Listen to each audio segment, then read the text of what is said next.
আসসালামু আলাইকুম সবাইকে। আমাদের চতুর্থ নাম্বার ক্লাস আজকে, সেটা হচ্ছে পরিপাক ও শোষণের 4 নাম্বার ক্লাস আছে। ক্লাসটা অত্যন্ত গুরুত্বপূর্ণ, ক্ষুদ্রান্তে পরিপাক প্রক্রিয়া। একটু ওয়েট, আমাদের একটু একটু অডিয়েন্স আসুক, আমরা একটু তার আগে লাইভটা একটু শেয়ার করে নিয়ে দাঁড়াও। আচ্ছা, লাইভ আসছে।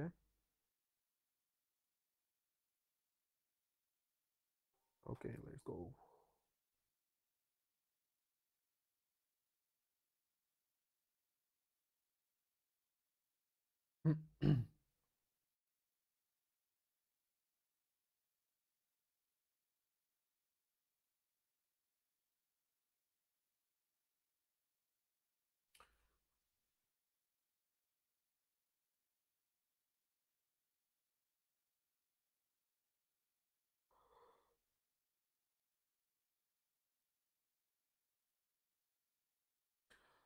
আমরা লাস্ট ক্লাসে পড়ছিলাম হচ্ছে পাকস্থলীর আহ, অভ্যন্তরীণ গঠন, যেটাকে আমরা বলছিলাম হচ্ছে পাকস্থলীর মাইক্রোস্কোপিক স্ট্রাকচার বা আণুবীক্ষণিক গঠন।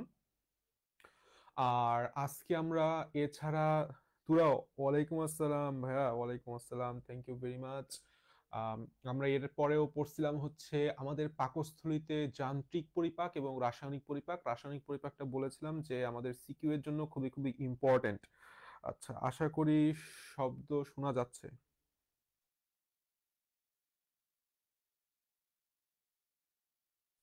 ঠিকঠাক মতো, শব্দ শোনা যাচ্ছে।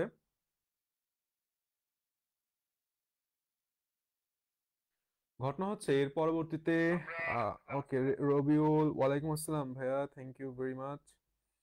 আচ্ছা, আমরা আজকে যেটা শুরু স্টার্ট করব সেটা হচ্ছে ক্ষুদ্রান্তে রাসায়নিক পরিপাক। এই যে টপিকটা, এইটা হচ্ছে এমসিকিউ এর জন্য, সরি সিকিউ এর জন্য very very very much important. এবং একই সাথে এই ক্ষুদ্রান্তের পরিপাক থেকে প্রচুর পরিমাণে এমসিকিউ আসে। অর্থাৎ ধরো তোমাকে বলবে কোনটা অগ্ন্যাশয় রস নিঃসৃত এনজাইম বা এনজাইম নয়, কোনটা আন্তরিক রস নিঃসৃত এনজাইম বা এনজাইম নয়। সাদিয়া, ওয়ালাইকুম আসসালাম ভাইয়া। এরপরে থ্যাংক ইউ ভেরি মাচ। এরপরে তোমাকে প্রশ্ন হবে নিচের কোনটি প্রোটিন পরিপাককারী এনজাইম নেয়। এই জায়গাগুলো থেকেই প্রশ্নগুলো ম্যাক্সিমাম হয়ে থাকে। ঠিক আছে, সো লেটস গো। আসো আমরা মূল কথা না বাড়ায় ক্লাসের মধ্যে ঢুকি। অ্যাকচুয়ালি ঘটনা যেটা ঘটছে সেটা হচ্ছে, দেখো আমি এখানে একটা মেইন স্ট্রাকচার রাখছি, যেখানে আমি তোমাকে স্টোমাক তথা পাকস্থলী, এটা আমাদের লিভারের ছোট একটা অংশকে আমরা বলি গল ব্লাডার, বা যেটার বাংলা নাম তোমরা সবাই চিনো পিত্তাশয়। ঠিক আছে, আর নিচের দিকে পাকস্থলীর নিচের দিকে যে পাতার মতো অঞ্চলটা, এটার নাম হচ্ছে ইংলিশে প্যানক্রিয়াস, বাংলায় যেটাকে আমরা বলি অগ্ন্যাশয়। আশা করি এইটুক তোমরা সবাই জানো। এখন এই ক্ষুদ্রান্তের নিচের দিক থেকে যেই নালীটা বের হয়ে যায়, একে বলা হয় হচ্ছে ক্ষুদ্রান্ত্র। ক্ষুদ্রান্তের তিনটা পার্টের মধ্যে প্রথম যে 25 থেকে 30 সেন্টিমিটার এলাকা, এটা থাকে হচ্ছে ইউ শেপড। কি আকৃতির? ইউ আকৃতির। এটার নাম হচ্ছে ডিওডেনাম। ডিওডেনামের পরে আসে হচ্ছে জেজুনাম। জেজু নাম। ডিওডেনামের পরে আসে জেজু নাম, জেজু নামের পরে আসে হচ্ছে ইলিয়াম। তো এই যে তিনটা পার্ট, এই তিনটা পার্ট হচ্ছে ক্ষুদ্রান্তের 1 নাম্বার, 2 নাম্বার, এটা হচ্ছে 3 নাম্বার। এখান থেকে একটা এমসিকিউ আসছে, মেডিকেলেও আসছে, তোমার বোর্ডে কোশ্চেনও আসছে, নিচের কোনটি ক্ষুদ্রান্তের অংশ নয়। ঠিক আছে, তিনটা অংশ কি কি? ডিজে ইলিয়াম দ্বারা মনে রাখবা, বা ডিজে ইলিয়াস দ্বারা মনে রাখবা। ডিওডোনাম, জেজুনাম, ইলিয়াম। এর মধ্যে প্রথম যে ইউ শেপড আকৃতি, এটা হচ্ছে ডিওডোনাম, একটা খাদ্য বস্তু। ধরো এখানে একটা food bolus, sorry food Qayyim ছিল, সেটা অ্যাকচুয়ালি যখন এই যে ক্ষুদ্রান্তে আসবে, ক্ষুদ্রান্তে আসলে 3 ধরনের রস। 1 নাম্বার হচ্ছে এই পিত্তাশয় থেকে পিত্ত রস নিঃসৃত হবে। পিত্তাশয় থেকে কি রস? পিত্তরস। পিত্তরস। এবং এই যে ডিওডোনাম, এটা তো অ্যাকচুয়ালি কি, এটা একটা অন্ত্রনা। অর্থাৎ এই ডিওডোনামের প্রাচীর থেকে খরিত হবে হচ্ছে আন্তরিক রস। আন্তরিক রস। আর অপরদিকে অগ্ন্যাশয় থেকে খরিত হবে হচ্ছে অগ্ন্যাশয় রস। এই 3 প্রকার রস ক্ষুদ্রান্তে ক্ষুদ্রান্তে আসবে এবং আইসে খাদ্যের পরিপাক ঘটাবে। এই জন্য বলা হয় ক্ষুদ্রান্তে সকল ধরনের খাদ্যের চূড়ান্ত পরিপাক ঘটে। অর্থাৎ আমরা জানি যে আমাদের খাদ্য উপাদান 3 প্রকার, একটা হচ্ছে শর্করা, আমিষ এবং স্নেহ। এই 3 প্রকার খাদ্যেরই চূড়ান্ত পরিপাক কোথায় ঘটে? উত্তর কি দিবা? ক্ষুদ্রান্তে। ঠিক আছে, মুখস্থ করে, এটা গুরুত্বপূর্ণ একটা এমসিকিউ। এখন যখন এখান থেকে খাদ্যটা আসবে, তাহলে এরপরে আমাদের কি সংঘটিত হবে? পরিপাক। পরিপাকের মধ্যে আমি সবসময় কি বলছি? পরিপাকের প্রথমে হচ্ছে রাসায়নিক পরিপাক লিখতে হয়, তাই না? সরি, যান্ত্রিক পরিপাক লিখতে হয়। তো যান্ত্রিক পরিপাক বইয়ের থেকে জাস্ট একটু রিডিং দিবা, আর কিচ্ছু না। এইখান থেকে কখনোই যান্ত্রিক পরিপাক সিকিউতে আসবে না। আমাদের মেইন পড়াশোনাটা হচ্ছে আমাদের রাসায়নিক পরিপাক। আমরা রাসায়নিক পরিপাকটাই এখন শুরু করব।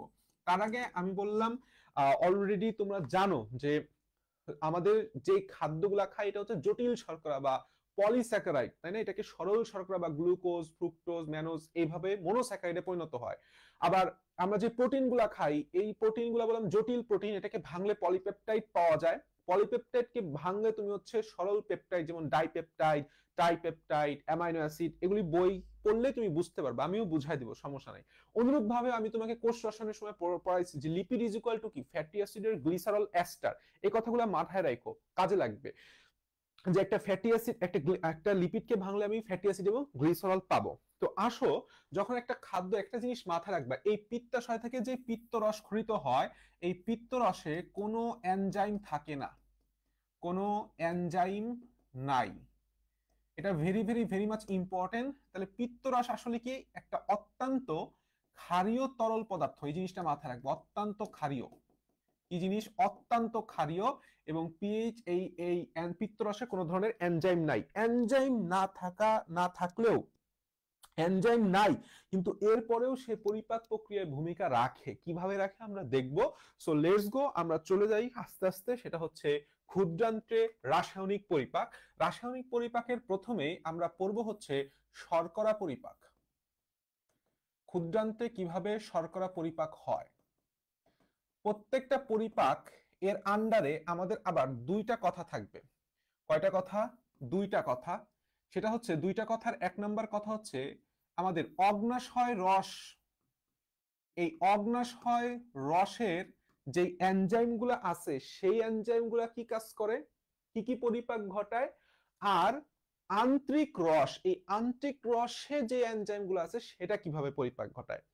তো এই অগ্নাশয় রসে কি কি এনজাইম থাকে শর্করা পরিপাকের জন্য, এইটা দ্বারা সুন্দর একটা জিনিস মাথায় রাখবা। সেটা হচ্ছে তোমার আমার ছোটকালে, বড়কালে, কিংবা মাঝামাঝি কালে সবসময় একটা না একটা জিনিস হবে, সেটা হচ্ছে আমাশয়। সেটা কি? আমাশয়। তো অগ্নাশয় রসের এনজাইম গুলার ট্রিক্সটাই হচ্ছে এরকম, মাথায় রাখবা। সেটা হচ্ছে আমাশয়। আমাশয় মানে কি? এই অগ্নাশয় রসে দুইটা এনজাইম পাওয়া যায়। এই দিয়ে মাথায় রাখবা হচ্ছে অ্যামাইলেজ। এক নম্বরে কি? অ্যামাইলেজ। অ্যামাইলেজ আগে আমরা এনজাইমের নাম মুখস্থ করব, এরপরে এনজাইম কিভাবে কাজ করে সেটা দেখব, ঠিক আছে? দুই নাম্বারটা হচ্ছে আমাদের এই দিয়ে মাথায় রাখবা মল্টেজ। মল্টেজ। তোমরা তৃতীয় অধ্যায়, প্রথম পত্রের তৃতীয় অধ্যায় কোষ রসায়ন পড়ার সময় এই যে এনজাইমগুলোর নামকরণে একটা জিনিস পড়ছো, যে কোন এনজাইম যেইটার উপর কাজ করে, যে বিক্রিয়ক বা সাবস্ট্রেটের উপর, তার সাথে এস যুক্ত করে আমরা হচ্ছে নামকরণ করি। তাহলে তুমি বুঝতে পারতেছো অ্যামাইলেজ, এই অ্যামাইলেজ কার উপর কাজ করবে? অ্যামাইলোজ বা জটিল শর্করা, যেটাকে আমরা বলি হচ্ছে, সহজ কথায় লিখে দিলাম জটিল শর্করা। জটিল শর্করা। তাহলে স্বাভাবিকভাবে তুমি একটা জিনিস বলো জটিল শর্করাকে সে যখন ভাঙবে, জটিল শর্করাকে তুমি যদি বলো যে ভাইয়া জটিল শর্করা বলতে কি বুঝি, জটিল শর্করা বলতে বোঝানো হচ্ছে স্টার্চ। আমরা পড়ছি না, starch plus glycogen. Starch plus glycogen, এই দুইটাকে ভাঙে সে কিসে পরিণত করবে? মল্টোজে পরিণত করবে। এখন প্রশ্ন হচ্ছে ভাই এইটা মুখস্থ কেমনে করব, দেখো তো ভাই। সেটা হচ্ছে মল্টোজে যদি না পরিণত করি তাহলে মল্টেজ কি করবে? আঙুল চুষবে? না। মল্টোজের জন্য, মল্টেজ এইটা তো এনজাইম, এর জন্য তো কিছু কাজ রাইখে দিতে হবে। এই মল্টেজ এনজাইম আমাদের এই যে মল্টোজটা তৈরি করলাম না, মল্টোজ, এই মল্টোজকে ভেঙে গ্লুকোজে পরিণত করবে। কথা ক্লিয়ার? প্রশ্ন হচ্ছে ভাই কেন সরাসরি গ্লুকোজে পরিণত করলো না? কারণ এই এনজাইমের, এই অ্যামাইলেজের এতটা শক্তিশালী না যে সরাসরি সে জটিল শর্করাকে ভাঙে একদম সরল গ্লুকোজে পরিণত করে দিবে। বিষয়টা তুমি জাস্ট চিন্তা করো, সেটা হচ্ছে আমরা যখন একটা বড় বড় বিল্ডিং ভাঙি, তখন একবারেই কি আমরা ছোট ছোট ইট পাই না? প্রথমে কয়েকটা তালা ভাঙি, তালা ভাঙার পরে দেয়াল ভাঙি, দেয়াল ভাঙার পরে বড় বড় যেই খণ্ডকগুলো আছে সেটারে ভাঙি, সেইখান থেকে প্লাস্টার ছাড়া আমরা ছোট ছোট ইট বের করি। সাপোজ এই জিনিসটাকে তুমি জটিল বড় একটা বিল্ডিং চিন্তা করো, ফার্স্টে মল্টোজে ভাঙলাম, মল্টেজ এনজাইম পরবর্তীতে মল্টোজকে কিসে পরিণত করে দিবে, গ্লুকোজে পরিণত করে দিবে। তাহলে আমাদের অগ্নাশয় রসে শুধুমাত্র এই দুইটা এনজাইমই থাকে শর্করা পরিপাকের জন্য, অগ্নাশয় রসে শুধু এই দুইটা এনজাইমই থাকে। এখন আসো আমাদের বি নাম্বার অর্থাৎ আন্ত্রিক রসে কি পাই। আন্ত্রিক রসে কি কি এনজাইম থাকে মাথায় রাখবা, আন্ত্রিক রসে থাকে হচ্ছে মশলা, আন্ত্রিক রসে কি থাকে, মশলা থাকে। দেখি তোমাদের কোনো কমেন্ট টমেন্ট করছো কিনা। আন্ত্রিক রসে কি থাকে, মশলা থাকে, এই জিনিসটা মাথায় রাখবা। আর একটা কথা তুমি বললাম জানো যে যত ধরনের বিক্রিয়া এখানে হইতেছে সব কি বড় জিনিসে ক্ষুদ্র জিনিসে ভাঙতেছি। তুমি বললাম পড়ছো যে আমরা যখন গ্লুকোজ গ্লুকোজ মিলাই স্টার্চ বানাই সেখান থেকে এখনো পানি নিষ্কাশিত হয়ে যায়, আর এখানে যেহেতু আমরা বড় জিনিসকে ভাঙে ছোট জিনিসে পরিণত করতেছি তার মানে হাইড্রোলাইসিস করতে হবে, অর্থাৎ প্রত্যেক ক্ষেত্রে বললাম এখনো পানি আমাদের লাগবেই, প্রত্যেক ক্ষেত্রে আমাদের বললাম এখানে এখনো পানি লাগবেই। তো এখন আসো আন্ত্রিক রসে আমি কি পাইছি, মশলা। মশলা বলতে আসলে কি বুঝাইছি, মশলাতে প্রথমে থাকবে হচ্ছে মল্টেজ, প্রথমে কি থাকবে মল্টেজ, এখানেও মল্টেজ এখানেও মল্টেজ। তারপরে সতে কি, সতে সুক্রেজ, সতে কি সুক্রেজ এনজাইম। লা, লা, আচ্ছা শীত কেমন পড়ছে কমেন্ট করে একটু জানাও, আমার আজকে শীত লাগতেছে না। লাতে হচ্ছে lactase, lactase 3 number, lactase, lactase. আর 4 নাম্বার লাস্টে কি আছে, আতে হচ্ছে আন্ত্রিক, আন্ত্রিক অ্যামাইলেজ।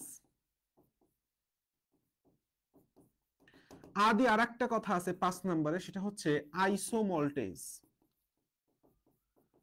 আইসোমল্টেজ। ঠিক আছে, আশা করি বোঝা যাচ্ছে, কোনো সমস্যা হচ্ছে না। বিষয়টা হচ্ছে এরকম, দেখো তাহলে আমাদের আন্ত্রিক রসে শর্করা পরিপাককারী কি কি এনজাইম পাবো, মশলা দ্বারা মুখস্থ করবা, মল্টেজ সুক্রেজ ল্যাকটেজ। আন্ত্রিক রসে মতে মল্টেজ, দন্ত শতে সুক্রেজ, লতে ল্যাকটেজ, আর লাস্টে আকার আতে হচ্ছে আন্ত্রিক অ্যামাইলেজ এবং আইসোমল্টেজ। তাহলে তুমি বলো যে মল্টেজটা কি করবে, স্বাভাবিকভাবে মল্টোজের উপর কাজ করবে, ঠিক আগের মতোই মল্টোজের উপর কাজ করে কিসে পরিণত করবে, গ্লুকোজে পরিণত করবে, এবং অবশ্যই প্রতি ক্ষেত্রে 1 অণু পানি করে লাগবে। সুক্রেজ আমরা জানি সুক্রোজ এর উপর কাজ করবে, এবং সুক্রোজ একটি ডাইস্যাকারাইড, কিসের কিসের ডাইস্যাকারাইড মনে আছে, গ্লুকোজ প্লাস ফ্রুক্টোজ, এই দুইটা মিলাই বললাম আমরা সুক্রোজ তৈরি করছিলাম। মনে পড়ে, মনে পড়ে কোষ্ঠসনের কথাগুলো কি মনে পড়ে? চা খাওয়ার সময় এখন নাই রে। আচ্ছা আসো, ল্যাকটেজের যে বিষয়টা সেটা হচ্ছে খুবই চমৎকার বিষয়, যে আমরা জানি ল্যাকটোজ এটাও বললাম একটা ডাইস্যাকারাইড, তাহলে ল্যাকটেজ কার উপর কাজ করবে, ল্যাকটোজের উপর কাজ করবে। এটাকে দুধের শর্করা বলা হয়, দুধে থাকে, তাহলে 100% সেখানেও একটা পানি লাগবে এখনো, এবং ল্যাকটোজটা ভেঙে কিসে কিসে পরিণত হবে, আমরা জানি গ্লুকোজ এবং গ্যালাক্টোজ মিলিত হয়ে ল্যাকটোজ তৈরি করছিল, তাহলে ল্যাকটোজকে ভাঙলেও তো তুমি কি পাবা, 100% গ্লুকোজ পাবা প্লাস গ্যালাক্টোজ পাবা। কেমন?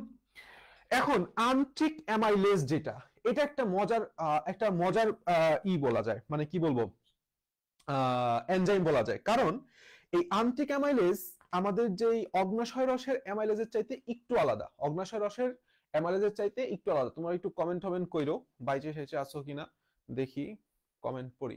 তো এই স্বাভাবিকভাবে তুমি বুঝতে পারতেছো তাহলে আন্ত্রিক অ্যামাইলেজটা আসলে কি করবে, আমাদের যেরকম তোমার সহজভাবে আমি তোমাকে বলছি সেটা হচ্ছে আমাদের যে বিভিন্ন টাইপের যে স্টার্চ, আর স্টার্চ কে ভাঙলে স্টার্চের চাইতে আরেকটু পলিস্যাকারাইডই, বাট স্টার্চের চাইতে আরেকটু সরল, এরকম একটা পলিস্যাকারাইড হচ্ছে dextrin.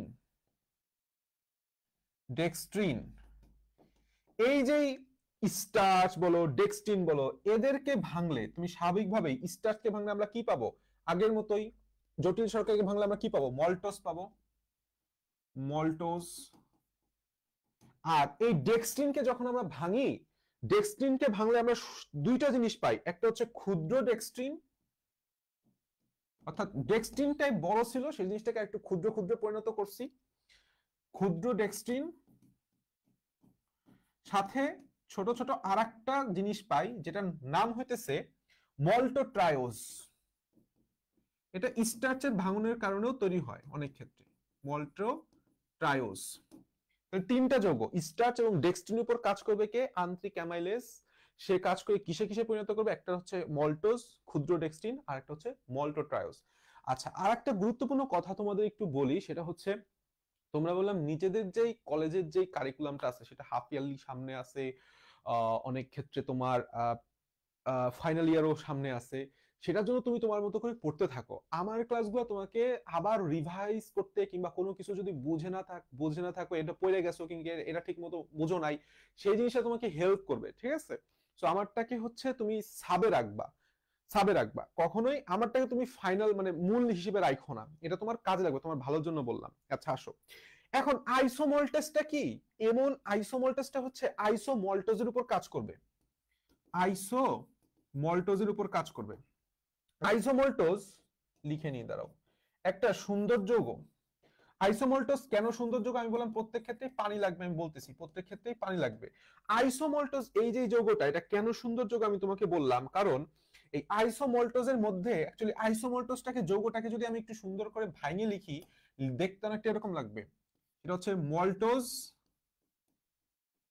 Plus glucose, maltose plus glucose, তাহলে এই দুইটা জিনিস মিলিত হয়ে তৈরি করা হচ্ছে আইসোমল্টোজ।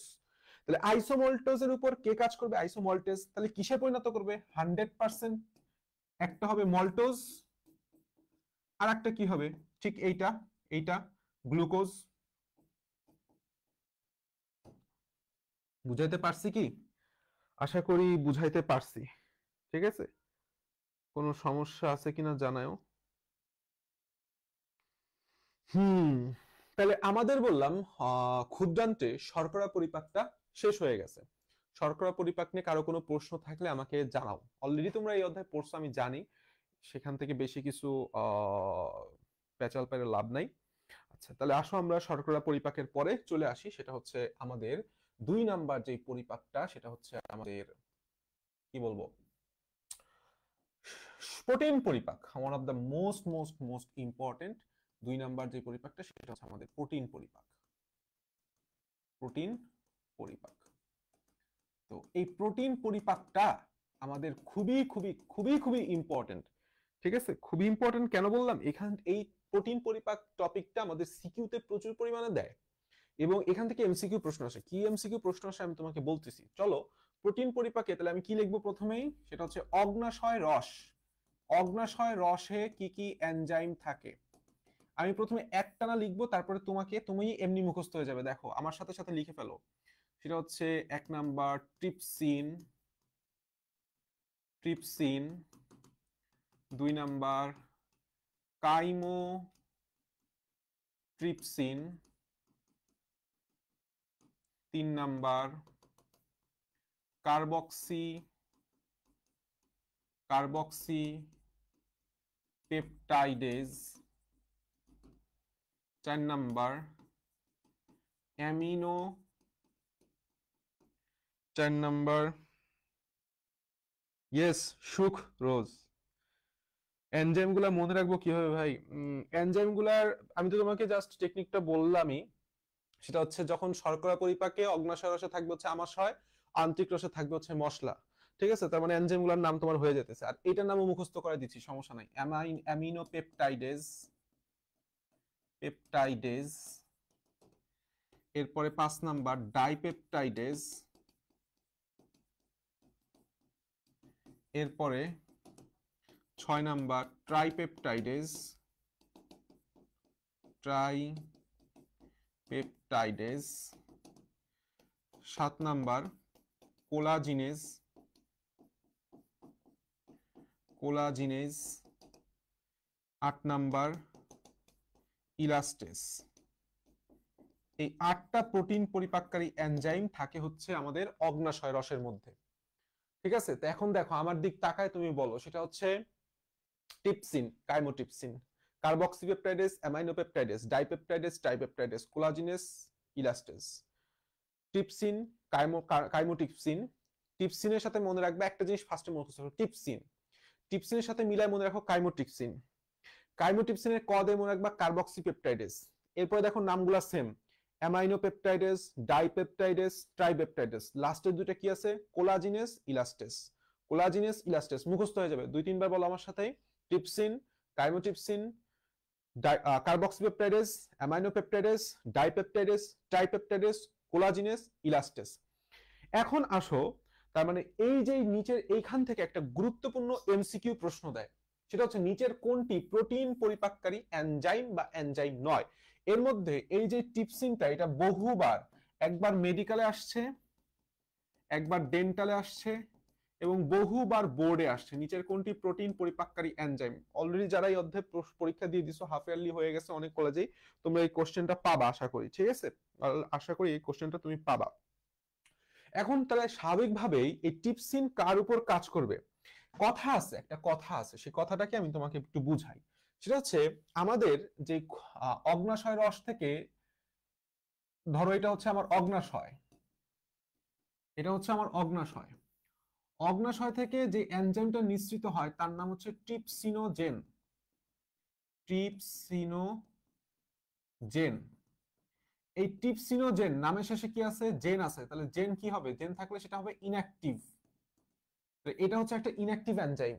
এটা কি এনজাইম? এটা একটা ইনঅ্যাক্টিভ এনজাইম। তো ট্রিপসিনোজেন পরবর্তীতে একটা এনজাইম যার নাম হচ্ছে এন্টারোকাইনেজ, এন্টারোকাইনেজ, এই এনজাইম দ্বারা সে সক্রিয় হয়, সে সক্রিয় হয়ে পরিণত করে হচ্ছে ট্রিপসিন। কিসে পরিণত করে? ট্রিপসিন। ট্রিপসিনটা হচ্ছে অ্যাকচুয়ালি অ্যাক্টিভ। ট্রিপসিনটা কি অ্যাক্টিভ? তো এখান থেকে একটা গুরুত্বপূর্ণ এমসিকিউ প্রশ্ন, সেটা হচ্ছে অগ্নাশয় রস থেকে যেই ট্রিপসিনোজেন ক্ষরণ হয় তাকে অ্যাক্টিভ ট্রিপসিনে পরিণত করে কে? উত্তর কি দিবা? এন্টেরোকাইনেজ। এর নামের শেষে খেয়াল করবে, এটা বললাম এজ আছে মানে একটা এনজাইম। আবার এই অগ্নাশয় রস আরেকটা এনজাইম ক্ষরণ করে যার নাম কি? কাইমোট্রিপসিন। সে আসলে কাইমোট্রিপসিনোজেন হিসেবে খরিত হয়। কি হিসেবে খরিত হয়? কাইমোট্রিপসিনোজেন হিসেবে।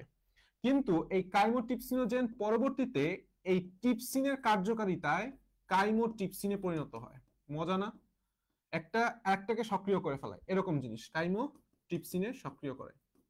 তাহলে দুইটা এমসিকিউ প্রশ্ন খেয়াল করবা, দুইটা এমসিকিউ প্রশ্ন। এক নাম্বার, ট্রিপসিনোজেনকে সক্রিয় করে কে? এন্টারোকাইনেজ। আর কাইমোট্রিপসিনকে সক্রিয় করে কে? ট্রিপসিন। ঠিক আছে? এই দুইটা বললাম আমাদের এমসিকিউ এর জন্য, এই দুইটা তথ্য আমাদের এমসিকিউ এর জন্য খুবই খুবই খুবই খুবই ইম্পর্টেন্ট। তো আশা করি এটুক মনে থাকবে, আশা করি এটুক মনে থাকবে। এখন আসো আমরা অ্যাকচুয়ালি ইসের মধ্যে ঢুকি, অ্যাকচুয়ালি আমাদের মূল যে পরিপাক, সেই পরিপাক প্রক্রিয়ার মধ্যে ঢুকি। তো এই যে ট্রিপসিন এনজাইমটা, তো আমরা তো আসলে ট্রিপসিন এনজাইমটা কি কাজ করবে? ট্রিপসিন এনজাইমটার অন্যতম কাজ হচ্ছে সে কার উপর কাজ করবে এটা বোঝা। সে 100%, তোমার মনে আছে কিনা জানি না, আমরা গত ক্লাসেই পড়ছিলাম, সেটা হচ্ছে আমাদের রাসায়নিক পরিপাক, যখন পাকস্থলীতে প্রোটিনটা ঢুকছিল তখন প্রোটিওজ এবং পেপটনে পরিণত হয়ে আসছিল। অর্থাৎ প্রোটিনটা ক্ষুদ্রান্তে আসে কি হিসেবে? প্রোটিন হিসেবে আসে না, আসে কিছু পরিমাণ প্রোটিনও সরাসরি চলে আসে, বাট ম্যাক্সিমামই প্রোটিওজ এবং পেপটনে আসে।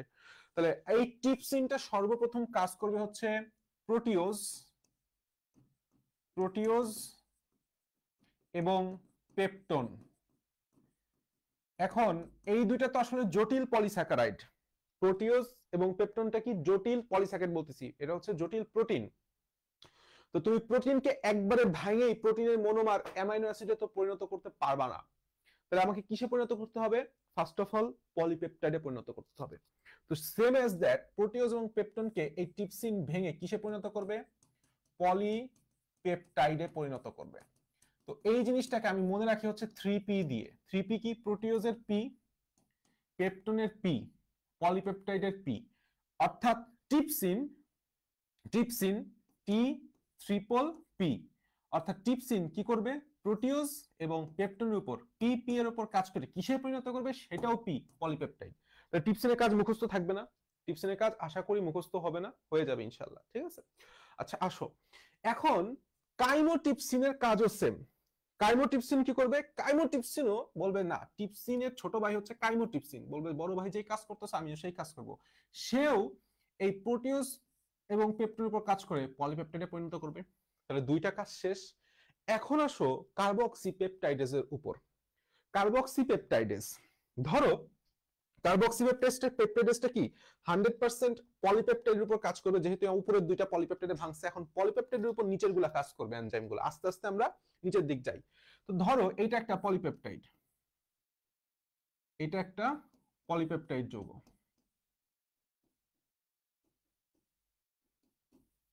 এই পাশে একটা পলিপেপটাইড যৌগ আছে, প্রত্যেকটা কি একটা করে অ্যামাইনো অ্যাসিড, তাই না? এই একটা অ্যামাইনো অ্যাসিড, এই একটা অ্যামাইনো অ্যাসিড, এই একটা অ্যামাইনো অ্যাসিড, এরকম অসংখ্য অ্যামাইনো অ্যাসিড গুলা মিলিত হয়ে তো পলিপেপটাইড যৌগ গঠন করে, তাই না? এবং প্রত্যেকটার মধ্যে কি বন্ধন, এই যে পরস্পরের মধ্যে বন্ধন, যেটা এই বন্ধনটাকে বলা হয় হচ্ছে পেপটাইড বন্ধন, আমরা সবাই জানি। তো সাপোজ ধরো এইখানে হচ্ছে আমার একটা এনজাইম, এই এনজাইমটার নাম হচ্ছে কার্বক্সিপেপটাইডেজ, সিপি সংক্ষেপে। এই পলিপেপটাইডের উপর এমন ভাবে কাজ করবে, সে হচ্ছে এই যে একবার এইখানে কাজ করবে আর একবার এইখানে কাজ করবে, আবার দুইটাকে ছাড়ে একবার এখানে কাজ করবে, ঠিক তার পরের লিঙ্কেজে কাজ করবে। তাহলে তুমি যদি এইভাবে একটা এনজাইম বারবার বারবার দুইটাকে ছাড়ে আবার একটা দুই পাশে ধরে, দুইটাকে ছাড়ে আবার একটা দুই পাশেই সে কাজ করে, এনজাইমটার কার্যকলাপটাই এরকম, ধর্মটাই এরকম, কার্বক্সিপেপটাইডেজ। তার মানে এই দুইটা মিলিত হয়ে পরবর্তী কি যৌগ গঠন করবে? ডাইপেপটাইড না?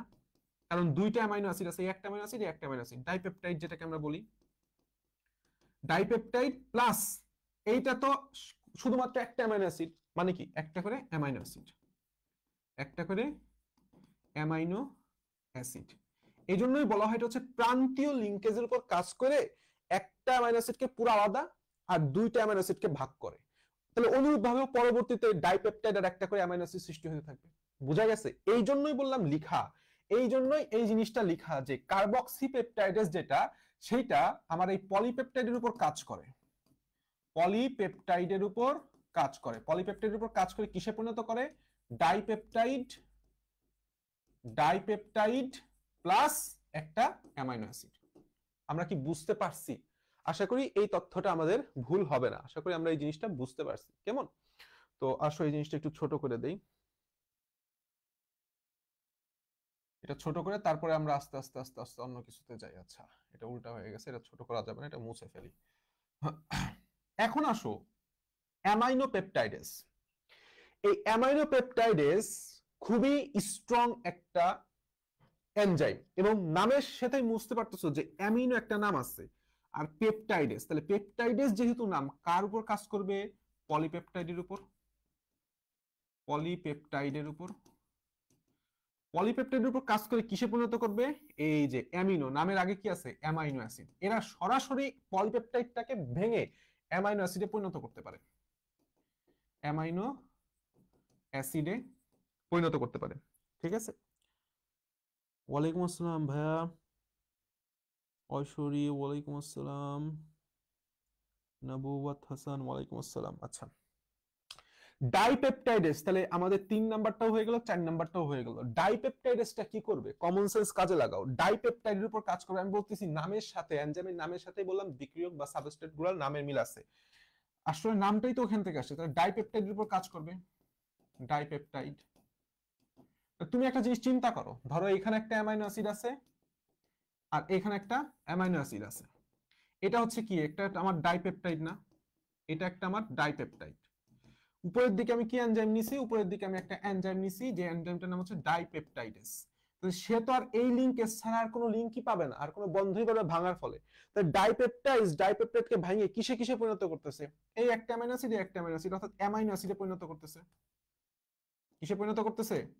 অ্যামাইনো অ্যাসিডে পরিণত করতেছে। অ্যামাইনো অ্যাসিড শেষ। অনুরূপ ভাবে তুমি যদি চিন্তা করো ট্রাইপেপটাইডের কথা, সেম অ্যাজ দ্যাট, যে ট্রাইপেপটাইডের উপর সে কাজ করবে, কিসের উপর কাজ করবে? ট্রাইপেপটাইডের উপর সে কাজ করে কিসে পরিণত করবে? অনুরূপ ভাবে অ্যামাইনো অ্যাসিডে পরিণত করবে। এখন আসো কোলাজিনেস এবং ইলাস্টেজ। এইটা একটা গুরুত্বপূর্ণ কথা, সেটা হচ্ছে কোলাজেন, কোলাজেন একটা প্রকৃতপক্ষে একটা জটিল কোলাজিনেস, কোলাজিনেস আসলে কিসের উপর কাজ করবে? দাঁড়াও, কোলাজিনেস কাজ করবে হচ্ছে কোলাজেনের উপর। তো তো এই কোলাজেন অত্যন্ত জটিল একটি প্রোটিন। তাহলে জটিল প্রোটিনকে ভাঙতে হলে তাকে আগে, আমি বারবার বলতেছি কি, খাপ খাপ খাপ, অর্থাৎ একটা ক্ষুদ্র ক্ষুদ্র ক্ষুদ্র অংশে ভাগ করতে হবে। একেবারেই তুমি ইট পাবা না, বড় একটা বিল্ডিং কে ভাঙলে তুমি একেবারেই ছোট ছোট ছোট ইট পাবে না, কিছুগুলা খণ্ডক পাবা, সেগুলাকে আবার তোমার হাতুড়িতে ভাঙে ইটগুলা বের করতে হবে। সেই জিনিসটা জাস্ট একটু চিন্তা করো, সেটা হচ্ছে কি বলছো, শুধু রুটি বা বিস্কুট খাওয়ার পর কেন আবার খিদা লাগে? আসসালামু আলাইকুম, ভালো লাগেছিলাম। শুধু রুটি বা বিস্কুট খাওয়ার পর কেন আবার ক্ষুধা লাগে? আচ্ছা, বিষয়টা হচ্ছে এরকম যে এগুলি এক একটা হ্যাবিটের উপর নির্ভর করে। তুমি যদি 1 মাস টানা রাত্রে খালি বিস্কুট খাও বা খালি রুটি খাও, দেখবা যে পরে আর ক্ষুধা লাগে না। কিন্তু তুমি আমি হচ্ছে রাত্রেবেলা ভাত খাই অভ্যস্ত, ঠিক আছে, ভাত খাই অভ্যস্ত, তো তখন আমাদের ওই মস্তিষ্কটা ওইভাবে আসলে নিয়ন্ত্রণ করে, যা ভাত চাই, যতক্ষণ ভাত না দিবা পেট ঠান্ডা হবে না, ঠিক আছে। যদিও রাতে ভাত খাওয়া ঠিক না, আমিও খাই না। আসো, কোলাজিনেজের যে বিষয়টা, জটিল পলিস্যাকারাইড, এটা কিসে পরিণত করবে? সরল পেপটাইডে পরিণত করবে। বইতে এটাই লেখা আছে, তাই না? এখন প্রশ্ন হচ্ছে ভাই, সরল পেপটাইড কি জিনিস? সরল পেপটাইড বলতে ডাইপেপটাইড আর ট্রাইপেপটাইডকে বোঝানো হয়েছে। ডাইপেপটাইড অথবা ট্রাইপেপটাইডে বোঝানো হয়েছে। তাহলে ডাইপেপটাইড আর ট্রাইপেপটাইডের জন্য আলাদা এনজাইম আছে, তখন আবার ডাইপেপটাইড ট্রাইপেপটাইডের এনজাইমগুলো ডাইপেপটাইড ট্রাইপেপটাইডকে ভেঙে অ্যামাইনো অ্যাসিডে পরিণত করবে। সহজ হিসাব। এখন এটুকু আশা করি বুঝতে পারছো, ঠিক আছে। এখন ঘটনা ঘটছে সেটা হচ্ছে ঠিক সেম অ্যাজ দ্যাট, সেটা হচ্ছে ইলাস্টিনের বেলায় একদম সেম অ্যাজ দ্যাট। যে ইলাস্টেজ এনজাইম কার উপর কাজ করবে? ইলাস্টিনের উপর কাজ করবে। ইলাস্টিন যেহেতু একটা সেম অ্যাজ দ্যাট, এটাও একটা বললাম জটিল, এটা একটা জটিল প্রোটিন, সেও এই সরল পেপটাইডে পরিণত করবে, ঠিক আছে। সরল পেপটাইড মানে কি? ডাইপেপটাইড আর ট্রাইপেপটাইড, তখন এই এনজাইমগুলো আবার কাজ করবে। আশা করি বোঝা গেছে। বোঝা কি গেছে?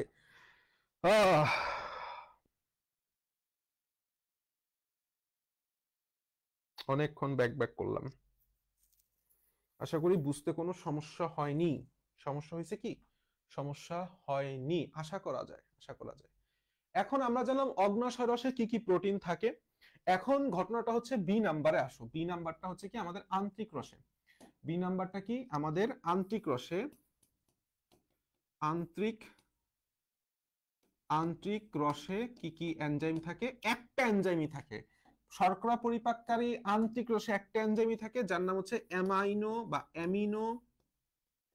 Amino peptidase. এই অ্যামিনো পেপটাইডেজ এনজাইমটা কার উপর কাজ করবে? 100% পলিপেপটাইডের উপর। একটু আগেই তুমি বুঝতে পারছো, যেটা আমি লিখে আসলাম, যে পলিপেপটাইডের উপর কাজ করে কিসে পরিণত করবে? সরাসরি অ্যামাইনো অ্যাসিডে পরিণত করবে। কেমন? একদমই ইজি। তাহলে আমাদের বললাম প্রোটিন পরিপাক হয়ে গেছে, ঠিক আছে, প্রোটিন পরিপাক হয়ে গেছে। চলো আমরা একটু ইসের মধ্যে যাই, আমরা বইয়ের মধ্যে যাই, ঠিক আছে। বইয়ের মধ্যে যাই, দেখি বইয়ের মধ্যে আসলে কি কি বলছে। বই দাগাবো, আর লিপিড পরিপাকটা হচ্ছে আমরা বই থেকেই পড়বো। কেমন? বই থেকেই পড়বো, আসো।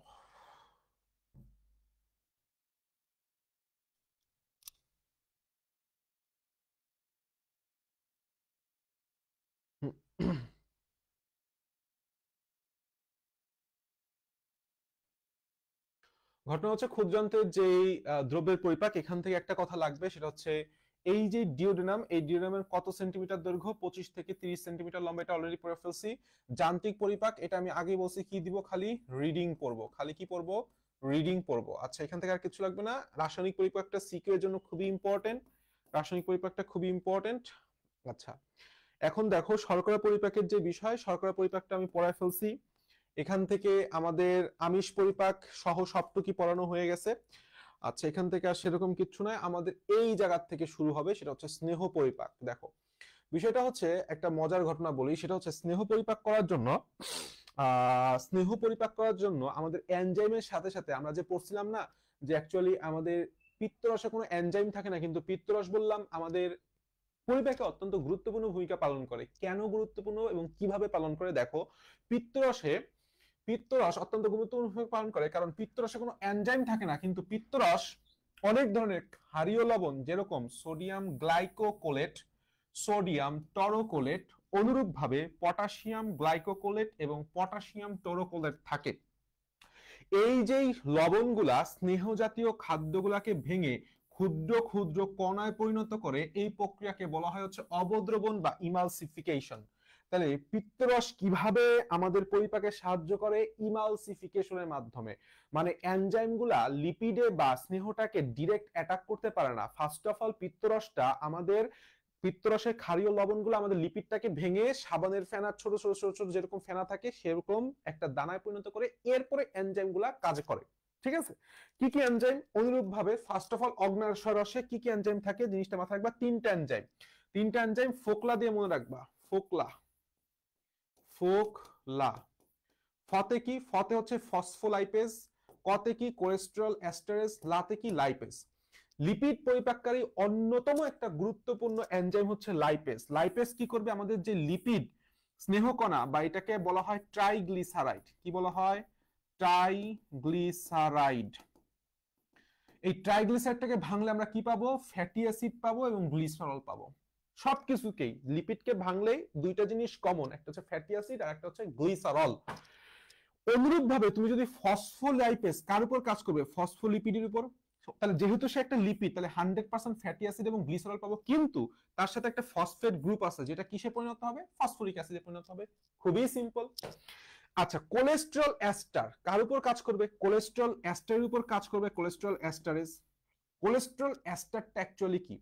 কোলেস্টেরল আমরা জানি হচ্ছে লিপিড হচ্ছে ফ্যাটি অ্যাসিড আর গ্লিসারল মিলে মিলিত হয়, আর কোলেস্টেরল এস্টারটা হচ্ছে ফ্যাটি অ্যাসিড আর কোলেস্টেরল মিলে গঠিত হয়। তাহলে কোলেস্টেরল এস্টারকে ভাঙলে আমরা একটা ফ্যাটি অ্যাসিড পাবো, আর গ্লিসারলের পরিবর্তে পাবো হচ্ছে কোলেস্টেরল। শেষ। আন্টিক্রসেও সেম অ্যাজ দ্যাট, সেটা হচ্ছে লাইপেজকে ভাঙলে স্নেহকণার মনোগ্লিসারাইড পাবো। মনোগ্লিসারাইড অ্যাকচুয়ালি মনোগ্লিসারাইড মানে কি? Monoglyceride is nothing else something like that, একটা গ্লিসারলের সাথে ফ্যাটি অ্যাসিড সংযুক্ত অবস্থায় আছে। ঠিক আছে? একটা গ্লিসারলের সাথে কি আছে? ফ্যাটি অ্যাসিড সংযুক্ত অবস্থায় আছে। একটা হচ্ছে গ্লিসারল, গ্লিসারলের সাথে একটা ফ্যাটি অ্যাসিড সংযুক্ত অবস্থায় আছে, সেটাকে বলা হয় মনোগ্লিসারাইড। দুইটা থাকলে সেটা ডাই গ্লিসারাইড, যদি তিনটা থাকে সেটা হচ্ছে ট্রাইগ্লিসারাইড। ঠিক আছে? আচ্ছা আসো, লেসিথিনের জিনিসটা গুরুত্বপূর্ণ। লেসিথিন হচ্ছে এক প্রকার ফসফোলিপিড, এই জিনিসটা মাথায় রাখবা। এক প্রকার কি? এক প্রকার ফসফোলিপিড। তাহলে যেহেতু সেটা ফসফোলিপিড, যেহেতু সেটা ফসফোলিপিড তাহলে অবশ্যই লিপিড, তাহলে ফ্যাটি অ্যাসিড ও গ্লিসারল তো পাবোই। যেহেতু আবার ফসফরাস তাহলে ফসফরিক অ্যাসিড পাবো, কিন্তু নামকরণ করা হয়েছে লেসিথিন, কারণ কি একটা বিশেষ গ্রুপ থাকে নাম হচ্ছে কোলিন। তাহলে লেসিথিনকে ভাঙলে আমরা কি কি পাই?